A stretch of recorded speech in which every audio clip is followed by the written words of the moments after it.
Hi అండి, welcome to my channel Sita daily vlog. అందరు ఎలా ఉన్నారండి? బాగున్నారా? మీ అందరూ బాగుండాలని మనస్ఫూర్తిగా కోరుకుంటున్నాను.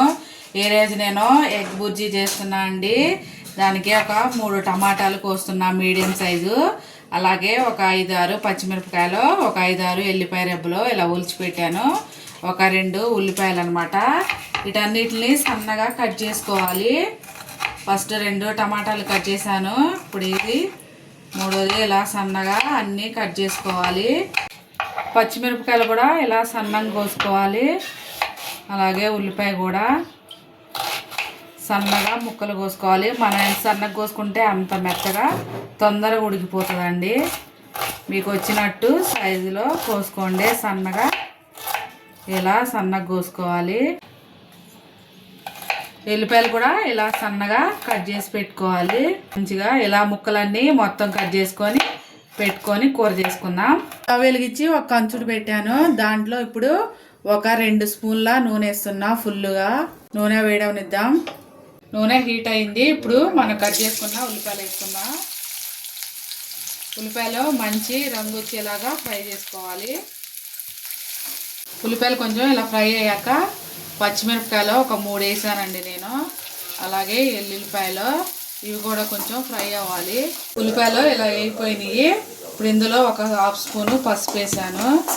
అలాగే ఇప్పుడు టమాటాలు బాగా మంచిగా మెత్తగా ఉడకాలన్నమాట.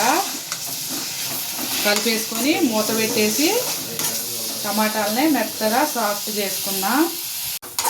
అయిపోయింది కదా, టమాటా మెత్తగా అయిపోయింది కదా. ఇప్పుడు ఇందులోకి ఉప్పు కారాలు వేసుకుందా. 1 స్పూనున్నర కారం వేస్తున్నా నేను. మీకు కొంచెం కారం ఎక్కువ తింటామండి, అందుకే కొంచెం కారం వేసా.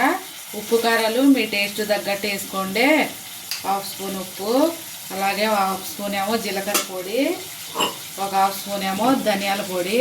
వీటిని మంచిగా దీనిలో కలిపేసుకుందాం. ఒక 2 నిమిషాలు టమాటా బాగా మెత్తగా కావాలి. ఉప్పు కారాలు మొత్తం కలిసాక ఇప్పుడు ఇందులో ఒక 1/2 గ్లాసు నీళ్ళు పోస్తున్నా. ఇప్పుడు ఈ నీళ్ళు కొంచెం మరుగు రావాలన్నమాట, కొంచెం ఉడకాలి టమాటా. అలాగే ఇందులో 4 కోడిగుడ్లు వేస్తున్నా అండి నేను. ఎగ్ బుర్జీ నీళ్ళు మరిగినవి, కొంచెం నూనె పైకి వచ్చింది కదా. ఇప్పుడు కోడిగుడ్లు వేసుకున్నా. ఇప్పుడు ఇందులో మిక్స్ చేసుకోవాలి.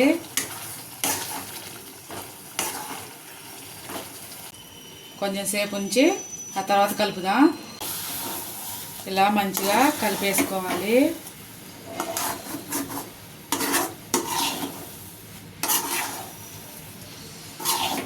అంతే, ఎగ్ బుర్జీ రెడీ అయిపోయిందండి. ఇప్పుడు దీనిలో 2 పచ్చిమిరకాయలు ఇలా కోసేసుకుంటే బాగుంటుంది. ఇవాళకి నా వీడియో ఇంతేనండి. నా వీడియో కనుక నచ్చితే ప్లీజ్ ఒక లైక్ చేయండి. ప్లీజ్ ఒక లైక్ చేయండి అండి. నా ఛానల్ని సబ్స్క్రైబ్ చేసుకోండి ప్లీజ్. అంతే, రెడీ అయిపోయింది ఎగ్ బుర్జీ. నేను చేసిన వంట నచ్చితే ప్లీజ్ ఒక లైక్ చేయండి. అలాగే మీ ఫ్యామిలీ అండ్ ఫ్రెండ్స్కి షేర్ చేయండి. సరే, చపాతీలోకి అన్నంలోకి చాలా బాగుంటుందండి. ఎగ్ బుర్జీ తయారైపోయింది. ఉంటా ఫ్రెండ్స్, బాయ్.